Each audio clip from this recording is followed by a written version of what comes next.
Thank you, Deputy Speaker. Do you hear that sound, Deputy Speaker? It's history calling us.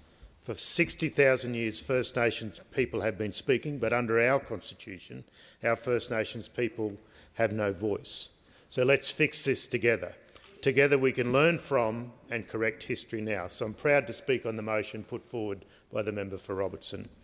History isn't just calling me and everyone else in this parliament, including the previous speaker, but it is calling on every adult Australian.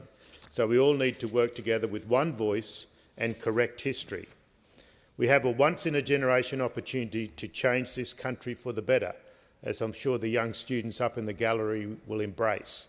As Prime Minister Albanese said at the Garma Festival earlier this year, the Uluru Statement is a hand outstretched, a moving show of faith in Australian decency and Australian fairness from people who've been given every reason to forsake their hope in both. I am determined as a government, as a country, that we grasp that hand of healing. We repay that faith. We rise to the moment. And I share Prime Minister Albanese's optimism. As a nation, we can succeed. But to do this, we will need our community leaders to step up and become active.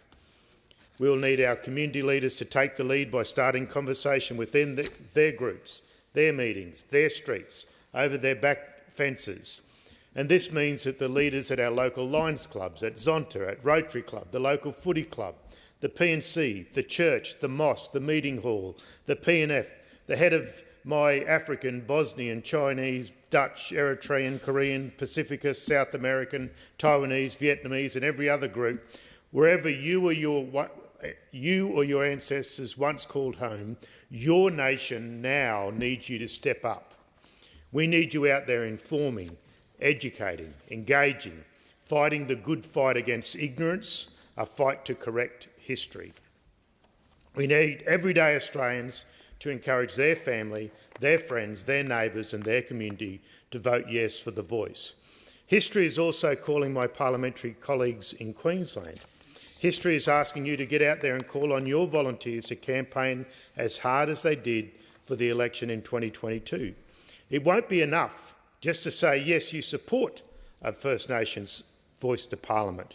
You actually need to act. Caring is doing. You need to act by actively campaigning for a yes vote. My dedicated team in Moreton is ready to go and will work alongside you. As a nation, we need to accept this outstretched hand offered by First Nations people through the Uluru Statement from the Heart.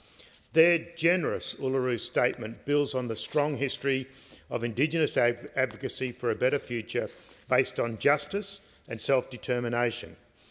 In May 2017, on the 50th anniversary of the 1967 referendum, First Nations representatives gathered in Central Australia to forge an historic consensus on structural reform and constitutional change.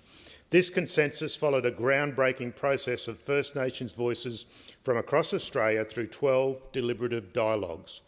Joining each dialogue were a representative sample of approximately 100 First Nations people drawn from local traditional custodians, Indigenous community-based organisations and Indigenous leaders. These regional dialogues selected their own representatives to attend the First Nations Constitutional Convention at Uluru. At the convention, and by an overwhelming consensus, more than 250 delegates adopted the Uluru Statement.